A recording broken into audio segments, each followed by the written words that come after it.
പുതിയ പ്രൊമോ വന്നിരിക്കുകയാണ് ബിഗ് ബോസിൻ്റെ. ആ ഹോട്ടൽ ടാസ്കിൽ ഹോട്ടൽ ഓണർ ഇന്ന് വരുമെന്ന് ബിഗ് ബോസ് അനൗൺസ് ചെയ്യുന്നു. അതനുസരിച്ച് അവിടെ റിയാസ് സലീം കടന്നു വരുന്നതാണ് പ്രൊമോയിൽ കാണിക്കുന്നത്.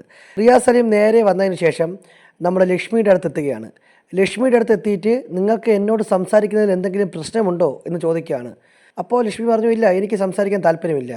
അപ്പോൾ ഞാൻ ഇവിടുത്തെ ഗസ്റ്റാണ്, ഇങ്ങനെയാണോ ഗസ്റ്റിനോട് സംസാരിക്കുന്നത്? ഗസ്റ്റിനോട് മര്യാദയ്ക്ക് റെസ്പെക്റ്റായിട്ട് ബഹുമാനത്തോടെ സംസാരിക്കണമെന്ന് റിയാസ് പറയുന്നുണ്ട്. അപ്പോൾ ലക്ഷ്മി പറയുന്നുണ്ട്, ഞാൻ നല്ല ബഹുമാനത്തോടു കൂടി തന്നെയാണ് സംസാരിക്കുന്നത് എന്ന് തിരിച്ചു പറയുന്നുണ്ട്. അത് കേട്ടിട്ട് നമ്മുടെ റിയാസ് ഇങ്ങനെ ഞെട്ടിത്തരിച്ച് നിൽക്കുന്നതാണ് പ്രൊമോയിൽ കാണിക്കുന്നത്. എന്തായാലും റിയാസ് പുറത്ത് മറ്റേ LGBTQ കമ്മ്യൂണിറ്റിയുമായി ബന്ധപ്പെട്ട് ലക്ഷ്മി പറഞ്ഞ ഒരു സ്റ്റേറ്റ്മെൻറ്റിനെതിരെ ഇൻസ്റ്റയിലൊക്കെ സ്റ്റോറി ഇട്ട് അല്പം വിവാദമായ സാഹചര്യത്തിലാണ് ബിഗ് ബോസ് വീട്ടിലേക്ക് കയറുന്നത്. അപ്പോൾ സ്വാഭാവികമായിട്ടും ലക്ഷ്മിയും റിയാസ് തമ്മിൽ അവിടെ ഒരു കൊമ്പ് കോർക്കാനുള്ള പോസിബിലിറ്റി കൂടുതലാണ്.